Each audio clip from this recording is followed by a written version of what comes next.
Take a look at what happened. Get down, get down, get down, get down.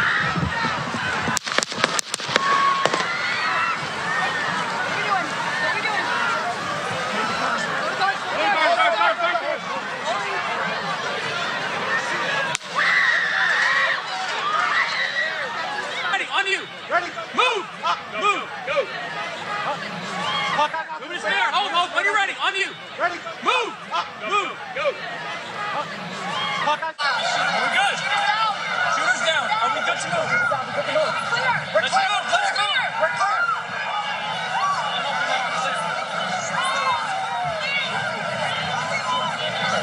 Come on. Let me get my shoes. I got you, sir. Let me get my shoes, sir. Hold on, your head is bloody. So we gotta move to the bus. Let me get my shoes. Watch out. Wait.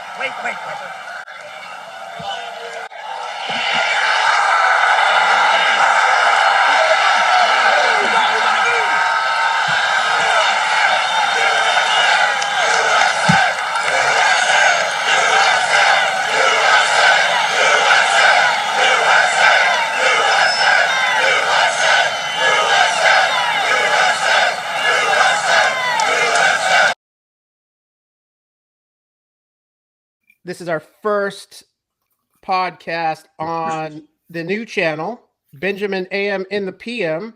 I decided to bring a special guest, my dad, who got a brief mention yesterday.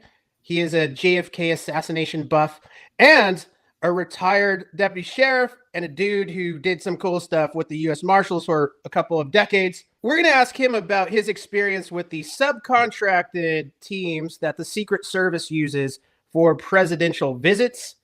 My dad, Sheriff Tim, Badass Tim, tell us a little bit about these experiences that you did on presidential details. Well, thank you, Benjamin. It's good to be here with you. In my career, I got to work with the Secret Service at 3 different occasions with the protection of President Clinton and then Barack Obama 2 different times. One particular time when he went to California. Anyway, the Secret Service always puts forth an advanced traveling team. That's the team before the other Secret Service agents who drive the vehicles and do the physical protection of the president. These teams are made to come to work with local agencies like the agency I worked for, and to set up the perimeter and interior and exterior perimeter security. The thing about the advanced team, which in this incident with Donald Trump yesterday is so surprising, is that the Secret Service would update us on all information. They would talk to us about exactly what our duties were going to be and make assignments to where we were going to go. And the one thing these guys do, wherever it be a facility or whether it be a big facility like in this particular case with Obama, it was it's a very big facility. So they're going to have exterior perimeter with snipers, with helicopters, with advanced teams that are put out that are in full camo. And then, of course, let me ask you a question here. So, most Americans get their understanding of the Secret Service from movies. I'm thinking of like that good one with Clint Eastwood. What was it? In the Line of Fire or something. Right. There's a couple of other ones where it's always the guys in the suit and the glasses, and that's kind of the idea what a Secret Service agent is. But in reality, Secret Service comes from there was a number of Puerto Rican terrorist organizations post World War II that didn't want to be integrated in the United States of America. And one of these terrorist groups tried to assassinate President Truman when he was leaving. He would leave the White House every day at like the same time and go to the same place down the street on Pennsylvania Avenue and eat. So his routine was, everyone knew his routine. They tried to kill him. And it was only at this point, mind you, there had been 2 American presidents already assassinated by this point, Abraham Lincoln and William McKinley, and Teddy Roosevelt was also, there was an assassination attempt at Teddy Roosevelt. But no one ever thought to give the president security. So they kind of rush to figure out how are we going to protect President Truman after this terrorist attack that almost killed him. They said, well, we got these Treasury Department agent guys who hunt down counterfeiters. And let's just give Truman a couple of these dudes. So that's why they were suit and tie guys, because they're kind of like accountant. They're all accountants originally. If I white collar crime and white collar crime, but they also like went after the mafia. So like sure.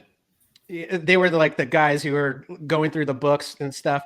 And that's where the tradition comes from. They were part of the Department of Treasury up until George W. Bush, after 9/11, creates the Department of Homeland Security, and then they get taken out of Treasury and put there. That's right. But I remember being in D.C. once with a girlfriend, and she had this American kind of typical conception of what a Secret Service agent is. And there's all these guys on bikes in DC riding around with like little fucking biker shorts on and like white shirts. And I'm like, you see that guy is a Secret Service agent? She's like, bullshit. No, it's not. That's just like a bike cop. And I go, sir, come here. And he like rides up on his BMX or whatever. I go, sir, which agency are you with? He goes, I'm with the United States Secret Service. Anyway, long story about the Secret Service, or lead into the Secret Service. Everyone thinks it's these dudes who are, and now chicks, who are in suits with glasses, but the majority of Secret Service on the ground are not like that, correct?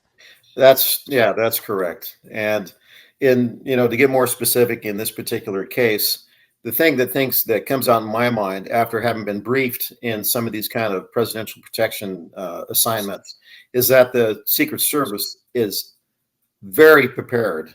I mean, they cover every nook and cranny. In one particular incident that I can remember, we were standing perimeter around the area where the vehicles were going to be parked when Obama came in. And there was some cowboy, because this is, where we live. There's some cowboy out on his horse. I don't know, maybe a mile and a half. I mean, pretty far up on top of a hill. You can barely see this guy, but you can tell he's a cowboy. He's not a sport. But he had high ground vantage point. And I'm telling you, more people came out of the woodwork on this one particular guy, and the radio was crackling. This is way before the president even got in close proximity to the facility. And they are on this guy. They've got the helicopter, the sheriff's helicopter, flying out there, going out there in a patrol unit, going out there to check this guy out, to get him off his horse and get him the heck out of that particular area. And he was far away. I mean, they had shooters that are up in the trees. They had people everywhere. So my point when I watched this on TV yesterday, knowing what these guys do when it comes to the advanced teams, they're checking out every possible vantage point, every building, every room, they're checking it off, and they're making sure every single one of those areas is clear. And if it's any kind of a building that has any kind of elevation that's in close proximity, they're going to cover that. And what I don't understand about watching this, there's no excuse whatsoever. You have a 150-yard shot, give or take. And that's 130. And you have the vantage point, excellent vantage point, line of fire, excellent line of fire. And you have witnesses stating that they see a man in gray camo, crawling up the side of a building and crawling around with a rifle on top of a building that should have been cleared by the advanced team. They should have cleared that building, cleared that rooftop, and that should have never been anything that should have been that should have been compromised. It was compromised, and there's no excuse for that. They have some things to answer for when it comes to that. Absolutely, that building should have been cleared. It should have been checked, and it should have been covered. Period. And then I watch this unfold, and I see the Donald Trump actually standing up, checking his ear. I mean, I'm talking maybe a good 2 seconds before he personally dropped himself to the ground. Yep. And then once he's on the ground, maybe another second and a half before they get on top of him.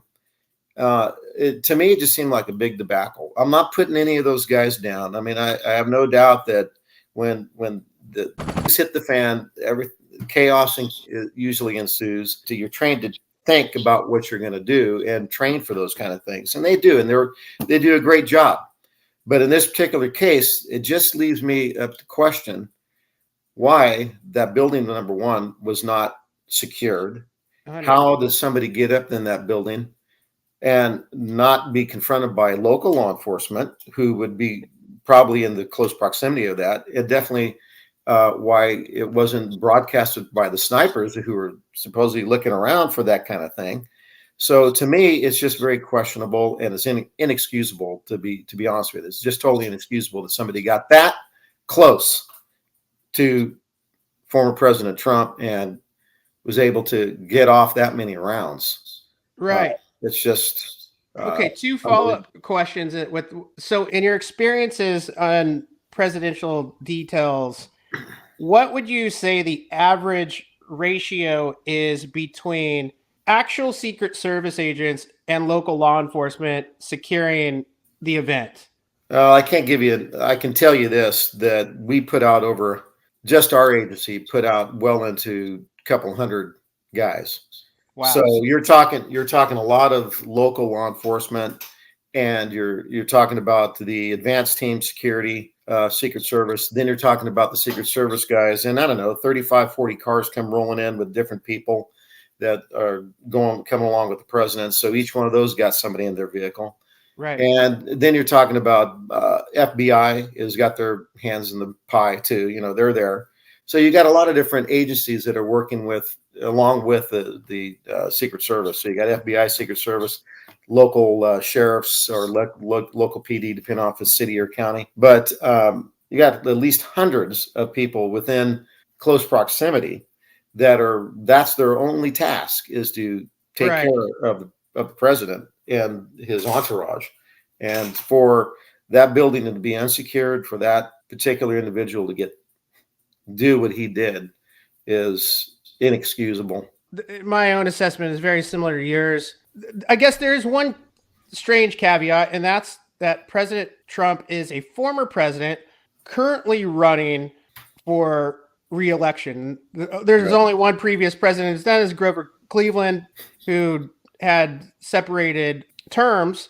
So the Secret Service, after a president leaves office, it's for life. You know, Jimmy Carter's on his deathbed. He still has a Secret Service agent there, I'm sure, in the room with them at all times. But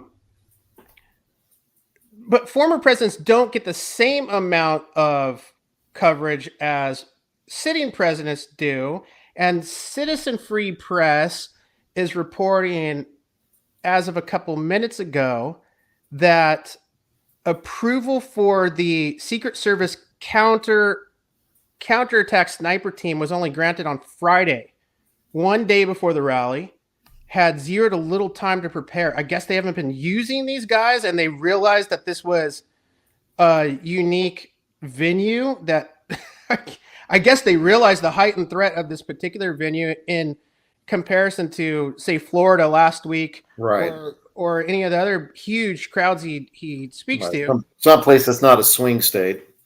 Sure. And the other thing that they're reporting is Secret Service team for Trump this time was mostly temporary replacements. It's almost like a perfect storm. Right.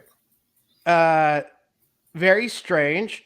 Yeah, and again, I want to reiterate. I want to, not Monday morning quarterbacking anybody, and these guys do exceptional work, as we can remember with Reagan. Sometimes they get shot, and the Secret Service in that particular case was shot. So they do great work. It's just from what I know, which is not a lot, but what I do know is that they usually have an advanced team that checks all these different buildings out, especially something that elevated, that close to the venue, that would have been checked. And for some reason, it wasn't checked. And then why it wasn't checked, or it slipped through the cracks, once they're notified that there's somebody up there with a rifle, you would have thought they would have been there on it. But I mean, that it's a clear shot too. Like the line of sight was clear, which is baffling to me. That I said in my video yesterday, even if you got two guys securing this entire place, that should have been number one spot that you take care of first, outside of the initial, crowd that's going to the rally. But I would defer that to local police and take care of the perimeter. But that's just me. And I'm not a cop, never been involved in law enforcement. I'm on the other side of the divide I spoke about yesterday. But okay, so that's awesome.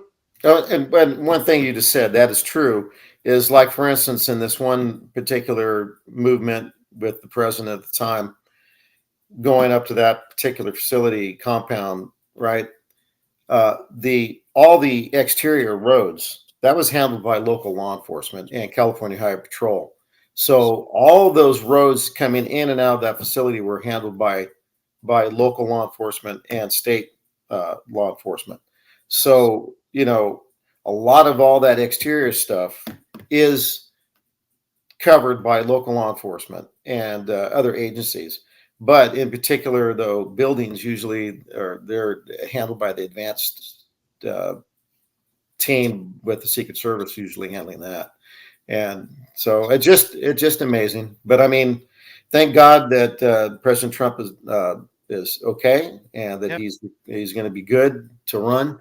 And we wish the best for him and pray for his family and the poor victims, the one that lost his life, and the others that are in critical condition. Our heart goes out to them and just wish for recovery for those that are in critical condition, and our sorrow and prayers go out to the family of the man that was killed. Yes, and he seemed like he was a great dude from what I've seen today in reports. Former fire chief in small towns in Western Pennsylvania. Western Pennsylvania is I spent, as you know, doing my postdoc at Ohio State University, which is definitively Midwestern. And when people think of Pennsylvania, I don't think they think of Pennsylvania as Midwestern. They think of it as the East. They think of Philadelphia. They think of it as almost like the cousin of New York. And what they don't realize is that places outside of Pittsburgh and the western part of the state where this assassination attempt took place, these are very Midwestern type people. These are very middle America people, small town people. And they don't have the infrastructure that even a small town, like you mentioned, this event in California, even a small town in California has the massive California Highway Patrol behind it to reinforce it. Right. Places like Pennsylvania don't have that. They have local PDs and local county sheriffs. That is one thing that the federal agents really moving forward need to be aware of and say, look, not all of these venues are the same. I would suggest that if anyone, I can reach out to some people, but if anyone can get a message to Trump, I mean, he knows this, he should hire a private security team. And he had Betsy DeVos in his cabinet, who was Secretary of Education. Her brother is Eric Prince. He was the founder of Blackwater. He's founded numerous security firms that are all top of the line, international, global security firms. Hire 10 of those guys. Trump has the money. Hire 10 of those guys. It is not worth gambling his life to rely on the federal government. When does the federal government do anything the best? It doesn't. It does it as good as it can or good as it's willing to.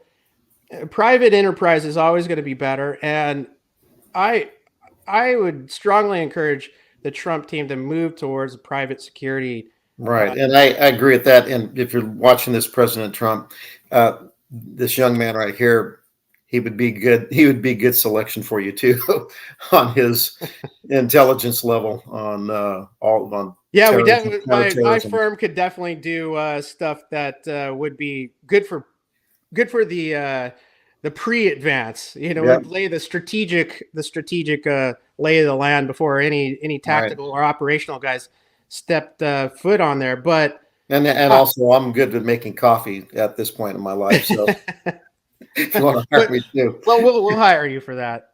So what you said too, we got to remember, and that's a very good point, is that they do need to remember that not all agencies have the training that NYPD, California police officers, yes, California, post officer standards and training, is exceptional. Chicago dudes are pretty good. Exceptional. New York, exceptional. But, some of these smaller, and no offense, but some of these smaller departments, they don't necessarily have the money for all the training.